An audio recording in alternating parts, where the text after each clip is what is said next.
మూర్తి భవించిన అనుభవ విద్యావాణి క్షేత్ర JEE mains లో కొట్టింది సూపర్ బోని. నమస్తే, నేను Keshav. Welcome to Suman TV. Andhra Pradesh లో మేనిఫెస్టోల మోత మోగిపోతుంది. అధికార పార్టీ రిలీజ్ చేసిన తర్వాత నవరత్నాలు ప్లస్ స్కీమ్స్, దానికి కొనసాగింపుగా చెప్పినట్టుగా పథకాలన్నిటినీ అమలు చేస్తాం, ఇప్పుడు ఉన్నటువంటి అమల్లో ఉన్న పథకాలను కొనసాగిస్తాం అని చెబుతూనే ప్రధాన ప్రతిపక్ష నేతలు ఇప్పుడు ఉమ్మడి కూటమిగా మారినటువంటి నాయకులు ఇప్పుడు తాజాగా మేనిఫెస్టోని రిలీజ్ చేశారు. ఇప్పటికే సూపర్ 6 పేరుతో తెలుగుదేశం పార్టీ తన విధానాన్ని ప్రకటించింది. అలానే షణ్ముఖ వ్యూహం పేరుతో జనసేన పార్టీ తన విధానాన్ని ప్రకటించింది. ఇక జాతీయ మేనిఫెస్టో ఇచ్చినటువంటి బీజేపీ ఆంధ్రప్రదేశ్ పట్ల నిబద్ధతతో ఉంది అనేటువంటి మాట పదే పదే చెప్తున్నారు. ఈ క్రమంలో ఒక కామన్ మినిమం ప్రోగ్రాం ఏర్పాటవుతుంది ఆంధ్రప్రదేశ్కి అనేటువంటి ఆలోచన అందరూ చేశారు. అయితే పార్టీలన్నీ కలిసి ఒక ఉమ్మడి మేనిఫెస్టోని ఇచ్చాయి. ఆ ఉమ్మడి మేనిఫెస్టో ఒకటి బీజేపీ ఇచ్చినటువంటి జాతీయ మేనిఫెస్టో విధానం, అలానే రెండవది ఉమ్మడి మేనిఫెస్టోగా తెలుగుదేశం జనసేన పార్టీ కలిసి రిలీజ్ చేసినటువంటి మేనిఫెస్టో. సో ఇందులో ఉన్నటువంటి హైలైట్స్ ఏంటి? ఎందుకంటే జగన్మోహన్ రెడ్డి నవరత్నాలను మరింత విస్తారపరిచి ఆంధ్రప్రదేశ్ ప్రజలకి ఎన్నో మేళ్లు చేయబోతున్నాం అనేటువంటి ప్రకటన చేశారు. ఈ క్రమంలో కొత్త ఆలోచనలు కానీ కొత్త ఆశలు కానీ చూపించలేకపోయారనేటువంటి విమర్శల్ని విపక్షాల నుంచి ఎదుర్కొన్నారు. ఇప్పుడు విపక్షాలు రిలీజ్ చేసినటువంటి మేనిఫెస్టో ఏముంది, ఇందులో ముఖ్యమైనటువంటి అంశాలు ఏంటి, వాటిని విశ్లేషించేటువంటి ప్రయత్నం చేద్దాం. తెలుగుదేశం జనసేన బీజేపీ నాయకులు ఉమ్మడిగా ఈ మేనిఫెస్టోని రిలీజ్ చేశారు. ప్రజాగళం పేరుతో చంద్రబాబు నాయుడు యాత్రలు చేస్తున్నారు. దీనికి కూడా మేనిఫెస్టోకి అదే పేరు పెట్టారు. ఉమ్మడి మేనిఫెస్టో 2024కి ప్రజాగళం అనేటువంటి పేరుని పెట్టారు. చంద్రబాబు నాయుడు, పవన్ కళ్యాణ్ వ్యక్తిగతంగా హామీ ఇస్తున్నటువంటి మేనిఫెస్టోగా దీన్ని ప్రదర్శించారు. ఎందుకంటే మొదటి రిమార్క్స్లోనే జనసేన అధినేత అలానే తెలుగుదేశం అధినేత ఒక ప్రకటన చేశారు. ఇప్పటికే సూపర్ 6 పేరుతో షణ్ముఖ వ్యూహం పేరుతో ప్రజలకు ఇచ్చినటువంటి హామీలు అన్నింటినీ ఇందులో పొందుపరిచామనేటువంటి మాట చెప్పారు. అలానే బీజేపీ ఇచ్చినటువంటి జాతీయ మేనిఫెస్టోనే రాష్ట్రానికి కూడా అన్వయిస్తాం అనేటువంటి మాట చెప్పారు. ఈ మేనిఫెస్టో రిలీజింగ్ కార్యక్రమంలో 3 పార్టీలకు చెందినటువంటి నేతలు, ముఖ్యంగా ఈ 2 పార్టీల అధినేతలు అలానే బీజేపీకి సంబంధించి రాష్ట్ర ఎన్నికల పరిశీలకులుగా ఉన్నటువంటి ఎస్ఎన్ సింగ్, సిద్ధార్థనాథ్ సింగ్ ఈ మీటింగ్లో పాల్గొన్నారు. మీడియాకి ఈ రిపోర్ట్ రిలీజ్ చేయడం వెనుక అలానే బీజేపీ ఇస్తున్నటువంటి హామీని కూడా ఆయన ఒక ముక్కలో తేల్చి చెప్పారు. సో ఇందులో ఏముంది, ఎందుకంటే ముందు మాటలోనే చాలా క్లియర్గా చెప్పారు. గత 5 ఏళ్లుగా జరిగినటువంటి విధ్వంసానికి మేము పరిహారం తీసుకొచ్చేటువంటి ప్రయత్నం చేస్తాం అనేటువంటి భరోసా ఇచ్చారు. అలానే అప్పుడు జరిగినటువంటి అంశాలని, రాష్ట్రంలో 13 లక్షల కోట్ల రూపాయల అప్పులు చేసి రాష్ట్ర ఆర్థిక వ్యవస్థని దివాలా తీయించారు ప్రస్తుత పాలకులు అనేటువంటి మాటని ఈ రిపోర్ట్ ఫస్ట్ బిగినింగ్ రిమార్క్స్లోనే చాలా క్లియర్గా మెన్షన్ చేశారు. అలానే అశాంతి, అభద్రత, హత్యలు, ఆత్మహత్యలు ఎటు చూసిన సమాజంలో కనిపిస్తున్నాయి. ధరలు, పన్నులు, ఛార్జీల బాధలు, అప్పుల బాధలతో ఒక్కో కుటుంబంపై 8 లక్షల భారం మోపారు. ఇప్పుడు 10 ఇచ్చి 100 రూపాయలు కొట్టేస్తూ నవ మోసాలు చేస్తున్నారు. పట్టభద్రుల నిరుద్యోగంలో 24%తో దేశంలోనే ఏపీ మొదటి స్థానంలో ఉంది. రైతు ఆత్మహత్యల్లో 3వ స్థానంలో ఉంది. 18 ఏళ్లలోపు బాలికలపై జరుగుతున్నటువంటి అత్యాచారాల్లో 2వ స్థానంలో ఉంది. పోలవరం నదుల అనుసంధానాన్ని గోదాట్లో ముంచేశారు. సంపద సృష్టి, ఉపాధి కల్పన కేంద్ర బిందువు అయినటువంటి ప్రజా రాజధానిని అమరావతిని ధ్వంసం చేశారు. SC, ST, BC, minority sub plan నిధులు 1,00,000 కోట్లు దారి మళ్లించారు. ఇవన్నీ కూడా ప్రస్తుత ప్రభుత్వం పైన ఉమ్మడిగా చేస్తున్నటువంటి ఆరోపణలుగా చూడాలి. వీటన్నిటికీ కూడా సమాధానాలు ఇచ్చేటువంటి ప్రక్రియ ఈ కూటమి చేయబోతోంది అనేటువంటి విశ్లేషణని కూటమి పెద్దలు ఇద్దరు కూడా చెప్పారు. దానికి సంబంధించినటువంటి అంశాలను ఇక్కడ చూద్దాం మనం. అభివృద్ధి, సంక్షేమం, సామాజిక న్యాయం కోసం సూపర్ 6 పేరుతో 6 హామీలని మీ ముందు ఉంచడం జరిగింది. జనసేన పార్టీ వారు ప్రతిపాదించిన షణ్ముఖ వ్యూహ అంశాలను కూడా పొందుపరిచాం. వాటిని మీరందరూ ఆమోదించడం మరింత ప్రోత్సాహాన్ని ఇచ్చింది. ఈ మేనిఫెస్టోలో పొందుపరిచినటువంటి అంశాలన్నింటినీ కూటమి ప్రభుత్వం చిత్తశుద్ధితో అమలు చేస్తుంది. కేంద్రంలో ఎన్డీఏ ప్రభుత్వ సహకారంతో రాష్ట్రానికి అవసరమైన నిధులని రాష్ట్ర పునర్నిర్మాణం కోసం సాధిస్తాం. ఇది కూటమిలో ఇచ్చినటువంటి మేనిఫెస్టో ప్రధానమైనటువంటి అంశం. ఇక సూపర్ 6 అంటే ఏంటి, అలానే ఈ పార్టీల నాయకులు చెప్పినటువంటి ఎజెండాకి కేంద్రం ఎలాంటి భరోసా ఇవ్వబోతుంది, ఇది ప్రజల్లో ఓటర్లో సహజంగా వచ్చేటువంటి సందేహాలు. అదే దానికి ఒక క్లారిటీ ఇచ్చేటువంటి ప్రయత్నం కేవలం మేనిఫెస్టోకి సంబంధించి ఈ సెంటెన్స్ని మనం కీలకంగా తీసుకోవాల్సి ఉంటుంది. అటు షణ్ముఖ వ్యూహం, ఇటు సూపర్ 6 ఈ రెండింటి కాంబినేషన్ కేంద్ర ప్రభుత్వ సహకారంతో మేము అమలు చేస్తాం అనేటువంటి మాటని డబుల్ ఇంజిన్ సర్కార్ అనేటువంటి పదం ఉపయోగించకపోయినా కానీ ఈ కాంబినేషన్తో కూటమి ముందుకెళ్తుంది అనేటువంటి భరోసాని ఈ మూడు పార్టీల నాయకులు కూడా ఆంధ్రప్రదేశ్ ప్రజలకి ఇస్తున్నట్టుగా మనం చూడాల్సి ఉంటుంది. ఇక ఈ సూపర్ 6 అంటే ఏంటి, షణ్ముఖ వ్యూహం అంటే ఏంటి, అందులో ఉన్నటువంటి పథకాలు ఆల్రెడీ వీటికి సంబంధించినటువంటి డేటా ఇప్పటికే రిలీజ్ చేశారు. వాటిని కూడా ఒకసారి పరిశీలిద్దాం. మనం ఇంకొక ముఖ్యమైనటువంటి విషయం మనం ఏం చెప్పాలంటే, జగన్మోహన్ రెడ్డి గారు వైఎస్ఆర్సీపీకి సంబంధించినటువంటి ఖురాన్, బైబుల్, భగవద్గీత అయినటువంటి మేనిఫెస్టో అని రిలీజ్ చేస్తూ ప్రతి సందర్భంలో చెబుతున్నటువంటి మాట, కేవలం 2 పేజీల్లో ఈ మేనిఫెస్టోని రిలీజ్ చేస్తున్నాం అనేటువంటి మాట ఆయన చెప్తారు. అదే తరహాలో ఇప్పుడు కూటమి మేనిఫెస్టో కూడా 2 పేజీల్లోనే వచ్చిందని చెప్పాల్సి ఉంటుంది. ఎందుకంటే ఆ పేజీ ఒకే అంటే పేజీ డిజైనింగ్లో వచ్చినటువంటి సౌలభ్యత, అది టెక్నికల్గా చెప్పాలంటే ఇప్పుడు అలాంటిదే ఇక్కడ వీళ్ళు రిలీజ్ చేసింది కూడా అలానే కనిపిస్తుంది. ఇది కేవలం 2 పేజీల్లో కూటమి నాయకులు రిలీజ్ చేసినటువంటి మేనిఫెస్టో. ఇప్పుడు మనం ఇందాక చూసింది ఏంటంటే దాని విస్తార రూపం అనమాట. అంటే సేమ్ జగన్మోహన్ రెడ్డి గారు ఇచ్చినటువంటి మేనిఫెస్టోని కూడా కట్ చేస్తే 6 పేజీలు అవుతుంది, కానీ 2 పేజీలుగా అటు ఇటు తిప్పి చూపించినట్టు అదే తరహాలో ఈ మేనిఫెస్టోకి సంబంధించి కూడా ఇక్కడ క్లారిటీ ఇచ్చారు కూటమి నేతలు. ఇది 3 పేజీల మేనిఫెస్టో. ఒక రకంగా దీన్ని విభజించి చూస్తే కనుక 3 పేజీలకు సరిపడా మేనిఫెస్టో అవుతుంది. ఇది ఫస్ట్ పేజీ అవుతుంది. ఇవి మధ్యలో ట్రైఫోల్డ్ అనమాట, 3గా విభజించి చూస్తే కనుక 1, 2, 3 అలానే బ్యాక్ సైడ్ ఉండేటువంటిది మళ్ళీ ఒక పేజీ ఉంటుంది కాబట్టి 6 పేజీలు అవుతుంది. సో అదే తరహాలో కూటమికి సంబంధించి కూడా మేనిఫెస్టోని రిలీజ్ చేశారు. ఇక షణ్ముఖ వ్యూహం అనేటువంటి పాయింట్ని మనం ఒకసారి చూడాల్సి ఉంటుంది. షణ్ముఖ వ్యూహం అలానే సూపర్ 6, ఇది సూపర్ 6కి సంబంధించి చంద్రబాబు నాయుడు 6 నెలల క్రితం తెలుగుదేశం పార్టీ ప్రధాన ఎజెండాగా రిలీజ్ చేసినటువంటి పాయింట్స్. 20 లక్షల ఉపాధి అవకాశాలు లేదా నెలకు 3,000 రూపాయల ఉద్యోగ భృతి, అలానే స్కూల్కి వెళ్ళే ప్రతి విద్యార్థికి ఏడాదికి 15,000 రూపాయలు, ఇక్కడ ప్రతి రైతుకి 20,000 రూపాయల ఆర్థిక సాయం, ఇంటింటికి 3 గ్యాస్ సిలిండర్లు ఏడాదికి ఉచితంగా ఇచ్చే ప్రయత్నం, అలానే మహిళకి 1,500 రూపాయల చొప్పున ఆర్థిక స్వావలంబన ఇచ్చేటువంటి ప్రయత్నం, మహిళలకి ఉచిత బస్సు ప్రయాణం. ఇవి వైసీపీ తెలుగుదేశం పార్టీ అనౌన్స్ చేసినటువంటి సూపర్ 6 పథకాలు. అప్పట్లో ఇది ట్రెండింగ్లో కూడా వెళ్ళింది, ఎందుకంటే దేశవ్యాప్తంగా ఇది ఒక చర్చ కూడా జరిగినటువంటి పరిస్థితి. ఎన్ని స్కీమ్స్ ఇందులో పెట్టారనే దాని మీద ఇక జనసేన రిలీజ్ చేసినటువంటి షణ్ముఖ వ్యూహం సంగతి ఒకసారి చూద్దాం. షణ్ముఖ వ్యూహంలో కూడా ఇలాంటి అంశాలనే జనసేన పార్టీ పొందుపరిచింది.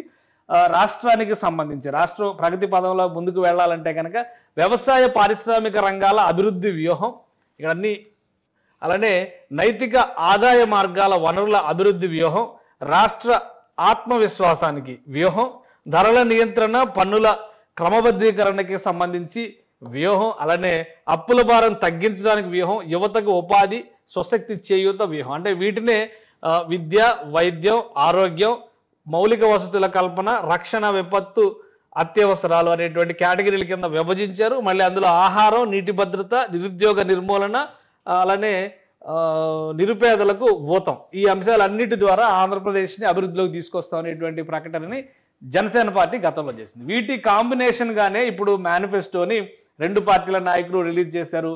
ఇది టోటల్ మేనిఫెస్టో అంతా మనం ఈ 6 పేజీలు చదవాల్సినటువంటి అవసరం లేదని చెప్పడానికంటే అందులో ఏంటంటే ఎలాబొరేటెడ్ ఒక్కొక్కటి విడివిడిగా ఇచ్చారు ఎవరెవరికి ఏమేం చేస్తారనేది. బట్ టోటల్ మేనిఫెస్టో జిస్ట్ అంతా కూడా ఇందులోనే ఉంది. యువతకు 20 లక్షల ఉద్యోగాలు, నెలకు 3,000 రూపాయల నిరుద్యోగ భృతి, స్కూల్కి వెళ్ళే పిల్లలకి ఏడాదికి 15,000, ప్రతి రైతుకి 20,000 ఆర్థిక సాయం, ప్రతి మహిళకి 1,500 రూపాయలు 19 సంవత్సరాల నుంచి 59 సంవత్సరాల వయసు ఉన్నటువంటి మహిళలకి ఇది వర్తిస్తుంది. కండిషన్స్ కూడా ముందే చెప్పారు. ప్రతి ఇంటికి ఏడాదికి ఉచిత 3 గ్యాస్ సిలిండర్లు, మహిళలకు ఉచిత బస్సు ప్రయాణం. అలానే సూపర్ 6 2.0 షణ్ముఖ వ్యూహం ఇందులో పెట్టింది ఇంటింటికి రక్షిత మంచినీరు, పూర్ టు రిచ్, పేదలను సంపన్నులను చేసే దిశగా పబ్లిక్ ప్రైవేట్ పీపుల్ పార్ట్నర్షిప్తో PPP4 అనమాట. కొత్తది అంటే PPP అనేది మనం ఇప్పటివరకు చూసాం, PPP4 అనమాట. ఇది 4th కాంబినేషన్, పబ్లిక్ ప్రైవేట్ పీపుల్ పార్ట్నర్షిప్తో తీసుకొచ్చేటువంటి పథకాలు. అలానే రాష్ట్ర వ్యాప్తంగా స్కిల్ సెన్సెస్ చేపట్టి తద్వారా యువతకి నైపుణ్యత స్థాయిని పెంచేటువంటి కార్యక్రమాలు. సౌభాగ్య పథం, చిన్న మధ్య తరహా పరిశ్రమలకు, అంకుర సంస్థలకు ప్రాజెక్టు వ్యయంలో గరిష్టంగా 10 లక్షల రూపాయల వరకు సబ్సిడీ, రాష్ట్ర స్థూల ఉత్పత్తిని త్వరిత గతిన పెంచడానికి పటిష్టమైనటువంటి చర్యలు, ప్రజా రాజధాని అమరావతి నిర్మాణాన్ని కొనసాగిస్తూ అన్ని ప్రాంతాల అభివృద్ధి. ఇవి కీలకమైనటువంటి అంశాలు. ఇక యువతకి సంబంధించి చూస్తే మెగా డిఎస్సి మొదటి సంతకం దానిపైనే ఉంటుంది అనేటువంటి మాట కూటమి నాయకులు చెప్తున్నారు. ప్రతి సంవత్సరం జాబ్ క్యాలెండర్ రిలీజ్ చేస్తారు. ఉత్తరాంధ్ర, కోస్తా, రాయలసీమ ప్రాంతాల అభివృద్ధి, ఉద్యోగ కల్పనకు ప్రత్యేక ఎంప్లాయ్మెంట్ జోన్ల ఏర్పాటు, అత్యధిక ఉద్యోగ కల్పన చేసేటువంటి ఎంఎస్ఎంఈ సెక్టార్కి ప్రోత్సాహకాలు కల్పించడం, మూతపడిన ప్రతి నైపుణ్య శిక్షణ కేంద్రాన్ని పునఃప్రారంభించడం, విస్తరించడం, పరిశ్రమల అవసరాలకు అనుగుణంగా యువతకు నైపుణ్య శిక్షణ అందించి ఉద్యోగాలు కల్పిస్తాం. ఇక క్రీడలు, ప్రపంచ స్థాయి క్రీడా మౌలిక సదుపాయాలని అభివృద్ధి పరిచి రాష్ట్ర యువతని అంతర్జాతీయ క్రీడాకారులుగా తీర్చిదిద్దుతాం. భవిష్యత్తులో జాతీయ, అంతర్జాతీయ క్రీడా పోటీలను రాష్ట్రాన్ని వేదికగా మారుస్తాం. ఇక డిజిటల్ లైబ్రరీలు, దానికోసం కేంద్ర ప్రభుత్వం నుంచి కేంద్ర రాష్ట్ర ప్రభుత్వాల పరీక్షలకు ప్రిపేర్ అయ్యేటువంటి వాళ్ళ కోసం ప్రత్యేక సౌకర్యాలు, ఎన్డీఏ ప్రభుత్వం తెచ్చిన 10% ఈడబ్ల్యూఎస్ రిజర్వేషన్లను అమలు చేస్తాం. ప్రతి 5 ఏళ్లకు ఒకసారి ఆర్థిక సర్వే చేసి రిజర్వేషన్లని అమలు పరుస్తాం. ఇవి కీలకమైనటువంటి ఎజెండా మేనిఫెస్టోలో ఉన్నటువంటి అంశాలు. ఇక మిగతా అంతా కూడా అంటే ఒక పేజీలోనే మేనిఫెస్టో ఏంటి అనేది ఒక క్లారిటీ ఇచ్చారనేటువంటి విషయాన్ని మనం అర్థం చేసుకోవాల్సి ఉంటుంది. మిగతా అంశాలన్నింటినీ కూడా ఎలాబొరేటెడ్గా వివిధ వర్గాలకు సంబంధించి, వివిధ కులాలకు సంబంధించి, వివిధ మతాలకు సంబంధించి కూడా ప్రత్యేకమైనటువంటి ఎజెండాలు ఇందులో పొందుపరిచేటువంటి ప్రయత్నం చేశారు. అదే ఈ ఎజెండాకి సంబంధించి అంటే రాష్ట్రానికి సంబంధించినటువంటి పాలనా బాధ్యతల విషయంలో తెలుగుదేశం పార్టీ పెద్ద పార్టీగా ఉంది కాబట్టి ఆ పెద్దన్న పాత్రను తెలుగుదేశం పార్టీకి ఇచ్చినట్టుగానే బీజేపీ, జనసేన మిత్రులు చెబుతున్నటువంటి పరిస్థితి. ఒకసారి వీటిని కూడా మనం పరిశీలిద్దాం. బీసీ డిక్లరేషన్, బీసీలకు 50 సంవత్సరాలకే నెలకు 4,000 రూపాయలు పెన్షన్ ఇస్తాం. ఇంకోటి ఇందులో ముఖ్యమైనటువంటి అంశం, పెన్షన్లని ఏప్రిల్ నెల నుంచి 4,000 రూపాయలకు పెంచుతూ కొత్త ప్రభుత్వం ఏర్పడిన వెంటనే నిర్ణయం తీసుకుంటాం అనేటువంటి మాట కూడా కూటమి నేతలు మేనిఫెస్టో రిలీజ్ సందర్భంగా హామీ ఇచ్చారు. సో అది కూడా ముఖ్యమైనటువంటి అంశం. అలానే బీసీల రక్షణ కోసం ప్రత్యేక చట్టం, బీసీ సబ్ ప్లాన్ ద్వారా 5 ఏళ్లలో 1,50,000 కోట్లు ఖర్చు చేస్తాం. ఇక బీసీలకు రాజకీయ ప్రాధాన్యత, స్థానిక సంస్థల్లో 34% రిజర్వేషన్ అమలు, చట్టసభల్లో 33% రిజర్వేషన్ అమలు కోసం తీర్మానం చేసి కేంద్రానికి పంపిస్తాం. అంటే ఈ డెసిషన్ కేంద్రం తీసుకోవాల్సి ఉంటుంది. అసెంబ్లీ తీర్మానం చేసి పంపిస్తే కేంద్రం తీసుకునే దాన్ని బట్టి ఆ నిర్ణయాన్ని అమలు చేస్తారు. ఇక తక్కువ జనాభాతో ఎన్నికల్లో పోటీ చేయలేని వర్గాలకు నామినేషన్ల ద్వారా రాజకీయ భాగస్వామ్యం, బీసీల ఆర్థిక అభివృద్ధికి, ఉపాధికి ప్రోత్సాహకాలు పునరుద్ధరిస్తాం. దామాషా ప్రకారం కార్పొరేషన్లకు నిధులు కల్పిస్తాం. స్వయం ఉపాధికి సంబంధించి 5 ఏళ్లలో 10,000 కోట్లు ఖర్చు చేస్తాం. అంటే 5,000 కోట్లతో ఆదరణ పథకాన్ని మరోసారి పునరుద్ధరిస్తాం. అంటే ఆదరణ పథకం గతంలో తెలుగుదేశం ప్రభుత్వం అమలు చేసింది. చేతి వృత్తిదారులకు సంబంధించినటువంటి నైపుణ్యానికి సంబంధించిన పనిముట్లని అందించేటువంటి పథకం. దాన్ని 5,000 కోట్లతో పునరుద్ధరిస్తాం అంటున్నారు. ఇక శాశ్వత కుల ధృవీకరణ పత్రాలు అందజేస్తాం. యాదవ, కురుబ గొర్రెల పెంపకం యూనిట్ల స్థాపనకు రాయితీలు కల్పిస్తాం. చేనేత ఉత్పత్తులకు సంబంధించి జీఎస్టీ రీఎంబర్స్మెంట్ చేస్తాం. నాయీ బ్రాహ్మణులకు ప్రత్యేక 25,000 గౌరవ వేతనం. అంటే దేవాలయాల్లో పనిచేసే నాయీ బ్రాహ్మణులకి, అందరికీ కాదు, దేవాలయాల్లో ఆస్థాన నాయీ బ్రాహ్మణులు ఉండేటువంటి కల్చర్ ఉంది కాబట్టి అక్కడ ఇస్తారు. అలానే నాయీ బ్రాహ్మణులకు సంబంధించినటువంటి షాపులకి 200 యూనిట్ల ఉచిత విద్యుత్తుని అమలు చేస్తాం. గీత కార్మికులకు సంబంధించి మద్యం షాపుల్లో 10% రిజర్వేషన్ కేటాయింపు. అంటే మద్యంకి సంబంధించినటువంటి ఆక్షన్స్ వేసేటువంటి క్రమంలో ఆ కులానికి సంబంధించి, గీత కార్మికుల కులానికి అంటే గౌడ లేదా శెట్టి బలిజ కులాలకు సంబంధించినటువంటి వారికి ప్రాధాన్యం ఇచ్చేది. అలానే వడ్డెరకి సంబంధించి క్వారీలు ఆక్షన్లో 15% రిజర్వేషను, రాయల్టీ, సీనరీ ఛార్జీల్లో మినహాయింపులు కూడా ఇచ్చేటువంటి హామీ ఇచ్చారు ఇందులో. ఇక ఇందులోనే మరికొన్ని రజక, దోబిఘాట్ల నిర్మాణానికి సంబంధించి ప్రోత్సాహకం, విద్యుత్ ఛార్జీల రాయితీ, మత్స్యకారులకి సంబంధించి సముద్రంలో వేటకి సంబంధించి 20,000 రూపాయల ఆర్థిక సాయం. ఇలా కులాల వారీగా స్వర్ణకారుల అభివృద్ధికి సంబంధించి ఒక కొత్త కార్పొరేషన్ ఏర్పాటు చేస్తూ ఉన్నారు. అలానే బీసీల పైన గత ప్రభుత్వ అంటే ఈ ప్రభుత్వ హయాంలో, ఇప్పుడు ఉన్నటువంటి ప్రభుత్వ హయాంలో జరిగినటువంటి దాడులు, హత్యలు, వాటికి న్యాయం చేసే విధంగా ఒక ఎంక్వైరీ చేస్తారు. ఇక మహిళా సంక్షేమానికి సంబంధించి వడ్డీ లేని రుణాలంటే డ్వాక్రా పథకానికి మరోసారి చేయూతనిస్తామనేటువంటి మాట చెప్తున్నారు. ఉద్యోగులకి సంబంధించి, పెన్షనర్స్కి సంబంధించి కూడా కొన్ని హామీలు ఇచ్చారు. సిపిఎస్, జిపిఎస్ విధానాన్ని పునఃసమీక్షించి ఆమోదయోగ్యమైనటువంటి పరిష్కారం. ఎందుకంటే పవన్ కళ్యాణ్ గారు పదే చెప్తున్నారు, ఏడాదిలోపు సిపిఎస్, పాత సిపిఎస్ని ఆ మార్గంలో తీసుకొచ్చేటువంటి ప్రయత్నాలని బలోపేతం చేస్తామని చెప్పని చెప్తూ వస్తున్నారు. కాబట్టి ఇక దానికి సంబంధించి, ఇక పాడి రైతులకు సంబంధించి పశువుల కొనుగోళ్లకి సబ్సిడీలు ఇస్తాం, ఇన్సూరెన్స్ సౌకర్యం, గోకులాల అభివృద్ధి. ఇక కాపు సంక్షేమానికి సంబంధించి కూడా కొన్ని ముఖ్యమైనటువంటి అంశాలు చెప్పారు.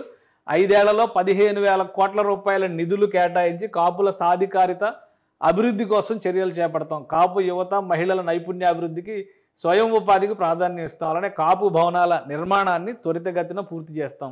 ఎస్సీ ఎస్టీ సంక్షేమానికి సంబంధించి జిల్లాల వారీగా వర్గీకరణ అమలు చేస్తాం. ఇది ఆల్రెడీ బీజేపీ ప్రభుత్వం కేంద్రంలో హామీ ఇస్తుంది కాబట్టి దీనిపైన కూడా ఒక స్పష్టమైనటువంటి విధానాన్ని అనౌన్స్ చేశారు. ప్రస్తుత ప్రభుత్వం రద్దు చేసిన ఎస్సీ ఎస్టీ సంక్షేమ పథకాలన్నింటినీ కూడా పునరుద్ధరిస్తారు.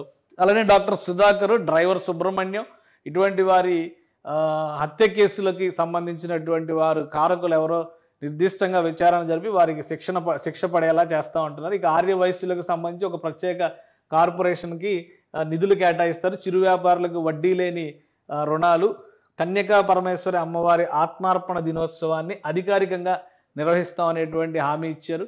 క్షత్రియులకు సంబంధించి భోగాపురం ఎయిర్పోర్ట్కి అల్లూరు సీతారామరాజు ఎయిర్పోర్ట్గా పేరు పెడతారు. ప్రజా రాజధాని అమరావతిలో అల్లూరు సీతారామరాజు స్మృతివనం కోసం 5 ఎకరాల స్థలాన్ని కేటాయిస్తారు. అగ్రవర్ణ పేదలకు సంబంధించి కమ్మ, రెడ్డి, వెలమ మరియు ఇతర అగ్రకుల కార్పొరేషన్లకు తగు విధంగా నిధుల కేటాయింపు. ఇక ఎక్స్ సర్వీస్ మెన్ సంక్షేమానికి ప్రత్యేక చొరవ, దానికి కూడా కార్పొరేషన్ ఏర్పాటు చేస్తున్నారు. సామాజిక భద్రత పింఛన్లు పెంపు 3,000 నుంచి 4,000కి పెంపు. ఇది ముఖ్యమైనటువంటి అంశం. ఏప్రిల్ నెల నుంచే ఇది మొదలు పెడతాం అనేటువంటి మాట చెప్తున్నారు. అలానే దివ్యాంగులకి సంబంధించి 6,000 రూపాయలు పెన్షన్ ఇస్తాం అనేటువంటి మాట చెప్తున్నారు. పూర్తి వైకల్యానికి గురైన వారికి నెలకి 15,000 రూపాయల పెన్షన్ ఇస్తాం. కిడ్నీ, తలసేమియా వంటి దీర్ఘకాలిక వ్యాధిగ్రస్తులకి 10,000 రూపాయలు పెన్షన్ ఇస్తాం అనేటువంటి ఇవన్నీ కూడా సామాజిక భద్రత పేరుతో తీసుకునేటువంటి ఈ నిర్ణయాలు ఓటర్లకి ఎంత ప్రభావం చూపిస్తే చూడాలి. ఇక పేదలందరికీ నాణ్యమైన ఇళ్ళు, గృహ నిర్మాణానికి సంబంధించి 2 సెంట్లు, గ్రామాల్లో 3 సెంట్లు మంజూరు చేస్తారు. ఇప్పటివరకు మంజూరై పట్టాలు పొందిన వారికి ప్రభుత్వం నుంచి పక్కా ఇళ్ల నిర్మాణం చేస్తామనేటువంటి హామీ ఇచ్చారు. ఇక మైనారిటీస్కి, ముస్లిమ్స్కి సంబంధించి, క్రిస్టియన్స్కి సంబంధించి కూడా కొన్ని హామీలు ఇచ్చారు. 50 ఏళ్లకే పెన్షన్ ఇస్తాం ముస్లిం మైనారిటీలకి. నూరు భాషా కార్పొరేషన్కి 100 కోట్ల రూపాయలు. ఇమాంలు, మౌజంలకు 10,000 గౌరవ వేతం, 10,000 మరియు 5,000 గౌరవ వేతం. అలానే ఇంకొకటి క్రిస్టియన్లకు సంబంధించి Christian machineries properties development board ఏర్పాటు చేస్తామని చెప్తున్నారు. జెరూసలేం యాత్రికులకి ఆర్థిక సాయం చేస్తారు. అలానే వ్యవసాయానికి సంబంధించి 9 గంటల ఉచిత విద్యుత్ సరఫరా చేసే విధంగా చర్యలు తీసుకుంటాం. ఇక రాయితీతో సోలార్ పంపు సెట్లు, ఇది ఒక ముఖ్యమైనటువంటి అంశంగా చూడాల్సి ఉంటుంది. ఎందుకంటే కేంద్ర ప్రభుత్వం సూర్య యోజన పేరుతో, ఘర్ ఘర్ సూర్య యోజన పేరుతో ఒక సౌర విద్యుత్తును ప్రోత్సహించేటువంటి పథకాన్ని తీసుకొచ్చింది. అదే తరహాలో రాష్ట్రంలో ఇళ్లకి, వ్యవసాయానికి సౌర విద్యుత్ పరికరాలను ఏర్పాటు చేసి వారి వినియోగానికి సరిపడినంత ఇవ్వడం, ఎక్కువ అవసరమైతే వాళ్ళకి సదుపాయం అంటే డ్రా చేసుకునేటువంటి సదుపాయం ఇవ్వడం గ్రిడ్ల ద్వారా, లేదంటే ఎక్సెస్ పవర్ ఉంటే కనుక ప్రభుత్వమే దాన్ని కొనుగోలు చేయడం ద్వారా ప్రతి ఇంటిని ఒక పవర్ యూనిట్గా మారుస్తాం అనేటువంటి మాట ఇప్పుడు కూటమిలో మేనిఫెస్టోలో ప్రత్యేకంగా చెప్పారు. సో ఇది కూడా ఒక ముఖ్యమైనటువంటి అంశం. ఇక ల్యాండ్ టైటిలింగ్ యాక్ట్ రద్దు చేస్తామని చెప్తున్నారు. సాగునీటి రంగానికి సంబంధించి పోలవరం ప్రాజెక్టు పూర్తి, ఉత్తరాంధ్ర సుజల స్రవంతి, గాలేరు నగరి, హంద్రి నీవ, తోటపల్లి, వంశధార, నాగావళి నదుల అనుసంధానం, ఈ ప్రక్రియలన్నీ కూడా మొదలు పెడతాను. రాయలసీమ, ఉత్తరాంధ్ర పెండింగ్ ప్రాజెక్టులు పూర్తి. ఇక పెట్రోల్ ధరల నియంత్రణలు, మద్యం ధరల నియంత్రణలు, విషపూరిత బ్రాండ్ల రద్దు, అన్న క్యాంటీన్ల ఏర్పాటు, డొక్కా సీతమ్మ స్ఫూర్తితో ఆకలి తీరుస్తామని చెప్తున్నారు. రేషన్ పంపిణీ విధానాన్ని సమీక్షించి పౌర సరఫరాల వ్యవస్థను పటిష్టం చేస్తామన్నారు. ఫీజు రీఎంబర్స్మెంట్కి సంబంధించి కొన్ని కఠినమైనటువంటి నిర్ణయాలు, పూర్తి స్థాయిలో ఫీజు రీఎంబర్స్మెంట్ను పునరుద్ధరిస్తాం. ఎయిడెడ్ కాలేజీలు, ప్రైవేట్ కాలేజీల్లో కూడా వీటిని వర్తింపజేస్తా ఉంటున్నారు. ఉచిత ఇసుక విధానాన్ని గతంలో చేసిన విధంగానే అమలు చేస్తామని చెప్తున్నారు. విద్యకు సంబంధించి KG to PG syllabus review చేస్తా ఉంటున్నారు. అలానే మూతబడిన పాఠశాలను పునః ప్రారంభిస్తామన్నారు. జీవో 117 వలన రద్దు అయినటువంటి అంబేద్కర్ విదేశీ విద్య పథకాన్ని కూడా మళ్ళీ పునరుద్ధరిస్తామని చెప్తున్నారు. ఇక కార్మికులకు సంబంధించి రవాణా రంగంలో డ్రైవర్ సాధికార సంస్థ ఏర్పాటు, డ్రైవర్లు ఓనర్లు చేసేటువంటి లక్ష్యంతో 4 లక్షల వరకు పొందేటువంటి రుణాలపైన 5% పైబడిన వడ్డీ సబ్సిడీ, అలానే బ్యాడ్జ్ కలిగిన ఆటో డ్రైవర్లు, ట్యాక్సీ డ్రైవర్లు, హెవీ లైసెన్స్ కలిగిన ప్రతి లారీ టిప్పర్ డ్రైవర్కి 10,000 రూపాయల ఆర్థిక సాయం, అసంఘటిత రంగ కార్మికులకు చంద్రన్న బీమా వర్తింపు, చంద్రన్న బీమా పథకాన్ని మళ్ళీ ప్రారంభిస్తామని చెప్తున్నారు.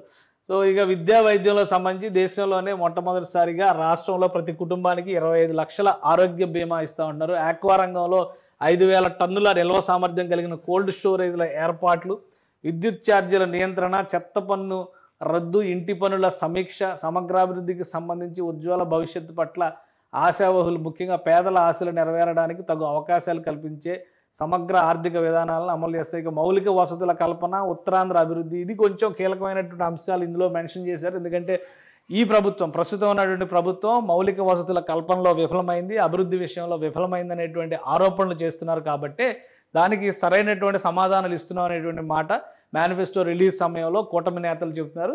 ఇందులో ఉన్నటువంటి ముఖ్య అంశాలు గ్రామాల నుంచి మండల కేంద్రాల వరకు రోడ్ల నిర్మాణం, ఎయిర్పోర్ట్లు, పోర్ట్లు, రైల్వే ప్రాజెక్టులు త్వరితగతిలో పూర్తి చేయడం, అలానే వర్క్ ఫ్రమ్ హోమ్ కొరకు మండల కేంద్రాల్లో వర్క్ స్టేషన్ల ఏర్పాటు, ప్రతి ఇంటికి రక్షిత మంచినీటి సరఫరా, ఇక ప్రజా రాజధానిగా అమరావతి పునర్నిర్మాణం ఆగిపోయినటువంటి నిర్మాణాన్ని పూర్తిగా ముందుకు తీసుకెళ్తా ఉంటున్నారు. ఇక ఉత్తరాంధ్రకు సంబంధించి విశాఖని ఆర్థిక రాజధానిగా అభివృద్ధి చేస్తాం, విశాఖ చెన్నై ఇండస్ట్రియల్ కారిడార్తో ప్రధాన ప్రాంతాల అనుసంధానం, విశాఖ కేంద్రంగా రైల్వే జోన్ ఏర్పాటు, విశాఖ ఉక్కు పరిశ్రమను పరిరక్షిస్తాం, ఉత్తరాంధ్ర సుజల స్రవంతి ప్రాజెక్టులన్నిటికీ సంబంధించి జీడి మామిడి కొబ్బరి రైతులు ఇవన్నీ కూడా ఉత్తరాంధ్రలో ఉండేటువంటి స్పెషల్ అంశాల కింద ఇందులో పొందుపరిచారు. ఇక రాయలసీమకు సంబంధించి తాగు సాగునీరు వైద్య సదుపాయాలు అన్నింటినీ కల్పిస్తాను, హార్టికల్చరల్ హబ్గా విత్తన రాజధానిగా సీడ్ క్యాపిటల్ ఆఫ్ ఇండియాగా చేస్తాను గతంలో కూడా చెప్పారు చంద్రబాబు నాయుడు గారు అధికారంలో ఉన్నప్పుడు. సో అదే తరహాలో ఇప్పుడు మళ్ళీ హైకోర్టు బెంచ్, ఇది కూడా చాలా ఇంపార్టెంట్, ఎందుకంటే హైకోర్టు బెంచ్ ఏర్పాటు చేస్తాం అనేది ఒక ముఖ్యమైనటువంటి ప్రకటనగా మనం చూడాల్సి ఉంటుంది. రాయలసీమలో ముఖ్యంగా అమరావతిలో మెయిన్ బెంచ్ ఉన్నటువంటి నేపథ్యంలో రాయలసీమలో డివిజన్ బెంచ్ ఇవ్వాలనేటువంటి ప్రతిపాదన రాజకీయంగా చాలా కాలంగా జరుగుతుంది. దానిపైన దృష్టి పెడతాను. కియా, ఇసుజీ లాంటి పరిశ్రమల్ని రాయలసీమకు తీసుకొస్తాం, చెన్నై బెంగళూరు ఇండస్ట్రియల్ కారిడార్ రాయలసీమలోని కీలక పట్టణాలని అనుసంధానం చేసే విధంగా యువగళం పాదయాత్రలో ప్రకటించిన మిషన్ రాయలసీమ అమలుకు చర్యలు తీసుకుంటా ఉన్నారు. ఇక పారిశ్రామిక పెట్టుబడులు, ఆర్టిఫిషియల్ ఇంటెలిజెన్స్, మిషన్ లెర్నింగ్ వంటి అధునాతన సాంకేతిక పరిజ్ఞానంలో ఆంధ్రప్రదేశ్ని ముందుకు నడిపిస్తామని చెప్తున్నారు. ఇక పంచాయతీరాజ్ డిక్లరేషన్, పర్యాటక రంగానికి సంబంధించి ఫుడ్ ప్రాసెసింగ్, జర్నలిస్టులకి సంబంధించి అక్రిడిటేషన్ కలిగిన ప్రతి జర్నలిస్టులకి ఉచిత ఇంటి స్థలం, అలానే న్యాయస్థానాల్లో న్యాయవాదులకు సంబంధించినటువంటి పథకాలు, అగ్రిగోల్డ్ బాధితులను ఆదుకుంటాం, గుడ్ గవర్నెన్స్, దేవాలయాలు, బ్రాహ్మణుల సంక్షేమం కోసం తీసుకునేటువంటి చర్యలు. ఇది ఓవరాల్గా మేనిఫెస్టోలో ఇచ్చినటువంటి అంశాలు. మొత్తం ఒక 6 పేజీల కింద చూడాల్సి ఉంటుంది మనం దీన్ని, లేదా అటు ఇటు తిప్పి చూస్తే 1 పేజీ కింద చూడాల్సి ఉంటుంది. సేమ్ అలాంటిదే మేనిఫెస్టోలో అన్ని అంశాలని కవర్ చేసే విధంగా ఇచ్చారు. గత ప్రభుత్వ హయాంలో జరిగిన, అంటే 2014-19లో జరిగినటువంటి కొన్ని పథకాల పునరుద్ధరణ పైన ఎక్కువ ఫోకస్ పెట్టారు. సంక్షేమానికి పెద్దపీట వేసే విధంగా ఇప్పుడు జరుగుతున్నటువంటి సంక్షేమ పథకాలను ఎక్కడ ఆపబోమంటూనే కొత్త పథకాలకు సంబంధించినటువంటి హామీలు ఎక్కువగా కనిపిస్తున్నాయి. అయితే ఇది ఆర్థికంగా భారం ఎక్కువ అయ్యేటువంటి అంశం అనేటువంటి విమర్శని అధికార పక్షం ఇప్పటికే చేస్తూ ఉంది. అదే క్రమంలో ఈ మేనిఫెస్టో రిలీజ్ చేసేటువంటి సందర్భంలో బీజేపీకి ఎక్కడా కూడా ఇందులో స్థానం కల్పించకపోవడం పైన కూడా వైఎస్ఆర్సీపీ నేతలు విమర్శల దాడి మొదలుపెట్టారు. ఎందుకంటే ఇందులో ప్రజాగళం పేరుతో చంద్రబాబు నాయుడు, పవన్ కళ్యాణ్ మాత్రమే ఇస్తున్నటువంటి మేనిఫెస్టోగా ఇది ఉమ్మడి మేనిఫెస్టో అయితే బీజేపీకి ఇందులో ఎందుకు భాగం కల్పించలేదు, లేదా ఆర్థిక పరమైనటువంటి భారం ఎక్కువ అవుతుంది కాబట్టి బీజేపీ పెద్దలు ఈ మేనిఫెస్టోని అంగీకరించలేదా అనేటువంటి చర్చని వైఎస్ఆర్సీపీ నేతలు లేవనీశారు. అయితే బీజేపీ నేతలు ఇచ్చినటువంటి క్లారిఫికేషన్ ఏంటంటే జాతీయ మేనిఫెస్టోని అమలు చేసే విధంగా ఇదే వేదిక పైన జాతీయ మేనిఫెస్టోకి సంబంధించినటువంటి తెలుగు వర్షన్ని బీజేపీ నాయకులు రిలీజ్ చేశారు. ఒకసారి అది కూడా చూద్దాం మనం. భారతీయ జనతా పార్టీ మోడీ గ్యారంటీ 2024 ఇది బీజేపీ పెద్దలు రిలీజ్ చేసినటువంటి మేనిఫెస్టో. ఇది ఇందులో మొత్తం మరోమారు మోడీ సర్కార్ అనే పేరుతో బీజేపీ స్పెషల్గా రిలీజ్ చేసినటువంటి మేనిఫెస్టో. ఇది జాతీయ స్థాయి మేనిఫెస్టో. ఇందులో చాలా అంశాలు, ప్రధాన సేవకుడి లేఖ అంటే ప్రధానమంత్రి రాసినటువంటి లెటర్, అలానే పార్టీ జాతీయ అధ్యక్షుడి లేఖ, మేనిఫెస్టో కమిటీ చైర్మన్ లేఖ, 10 సంవత్సరాల సుపరిపాలన మరియు వికాసం, పేద కుటుంబాలకు మన మోడీ గ్యారంటీ, మధ్యతరగతి కుటుంబాలకు మన మోడీ గ్యారంటీ, అలానే నారీ శక్తికి మన మోడీ గ్యారంటీ, ఇవన్నీ కూడా మోడీ ఇచ్చినటువంటి గ్యారంటీలు అనమాట. యువతకి, వయోవృద్ధులకి, రైతుల గౌరవానికి, మత్స్యకారుల కుటుంబాలకి, కార్మికుల గౌరవానికి, చిన్న మధ్యతరహా పరిశ్రమలు, చిరు వ్యాపారులు, విశ్వకర్మలకు మోడీ ఇచ్చినటువంటి గ్యారంటీ, సబ్కా సాత్ సబ్కా వికాస్ కోసం మోడీ ఇచ్చిన గ్యారంటీ, విశ్వబంధు భారత్కు మన మోడీ గ్యారంటీ, సురక్షిత భారత్కు మన మోడీ గ్యారంటీ, సుసంపన్న భారత్, గ్లోబల్ మ్యానుఫ్యాక్చరింగ్ హబ్, అలానే ప్రపంచ స్థాయి మౌలిక సదుపాయాలకు మన మోడీ గ్యారంటీ, నగరాల్లో జీవన సౌలభ్యత కోసం మన మోడీ గ్యారంటీ, వారసత్వ సంపద అభివృద్ధికి మన మోడీ గ్యారంటీ, సుపరిపాలనకు మన మోడీ గ్యారంటీ, అలానే ఆరోగ్య భారత్కు, నాణ్యమైనటువంటి విద్యకు, క్రీడల అభివృద్ధికి, సమతుల్య ప్రాంతీయ అభివృద్ధికి, సాంకేతిక మరియు ఆవిష్కరణలకు, సుస్థిర భారత్కి మోడీ ఇచ్చినటువంటి గ్యారంటీ ఇది. ఈ గ్యారంటీల జాబితా మొత్తం దేశవ్యాప్తంగా ఇచ్చినటువంటి హామీల జాబితాగా దీన్ని మనం చూడాల్సి ఉంటుంది. అయితే ఆంధ్రప్రదేశ్ ప్రజలు బీజేపీ నుంచి కోరుకుంటున్నటువంటి అంశం ఏంటంటే దేశవ్యాప్తంగా చేసేటువంటి పథకాలు ఆంధ్రప్రదేశ్లో అమలు చేస్తారా లేదా అని అడగడం లేదు. ఎందుకంటే ఈ దేశంలో ఆంధ్రప్రదేశ్ భాగం అయితే ఖచ్చితంగా అమలు చేసి తీరాల్సినటువంటి బాధ్యత కేంద్ర ప్రభుత్వానికి ఉంటుంది. ఎందుకంటే ఆంధ్రప్రదేశ్కి ఒక ప్రభుత్వం ఉంది, అది రాష్ట్ర స్థాయిలో పనిచేస్తుంది. కానీ కేంద్ర ప్రభుత్వం అన్ని రాష్ట్రాల కోసం పనిచేయాలి కాబట్టి. కానీ ఆంధ్రప్రదేశ్లో ఉన్నటువంటి ప్రధానమైనటువంటి సమస్య విభజన హామీలకు సంబంధించి పదే పదే చర్చ జరుగుతున్నటువంటి పరిస్థితి ఉంది. ప్రత్యేక హోదాని కోల్డ్ స్టోరేజ్లో పెట్టినప్పటికీ కూడా మిగతా ఆంధ్రప్రదేశ్కి చేయాల్సినటువంటి అనేక హామీలు ఉన్నాయి. ఈ హామీలకు సంబంధించి ఈ మేనిఫెస్టోలో ఎక్కడా కూడా చోటు కల్పించాల. ఎందుకంటే ఇది జాతీయ మేనిఫెస్టో కాబట్టి. రాష్ట్ర మేనిఫెస్టోకి సంబంధించినటువంటి నిర్ణయం విషయంలో తెలుగుదేశం, జనసేన పార్టీల ఫోటోలు మాత్రమే పెట్టి ఈ మేనిఫెస్టోను రిలీజ్ చేస్తే ఈ బాధ్యత భారతీయ జనతా పార్టీ నేతలకు ఉందా లేదా అనేటువంటి ప్రశ్నని అధికార పక్షంలో ఉన్నటువంటి లేదా ప్రధానమైనటువంటి రాజకీయ పార్టీగా రాష్ట్రంలో ఉన్నటువంటి వైఎస్ఆర్సీపీ నేతలు అడుగుతున్నారు.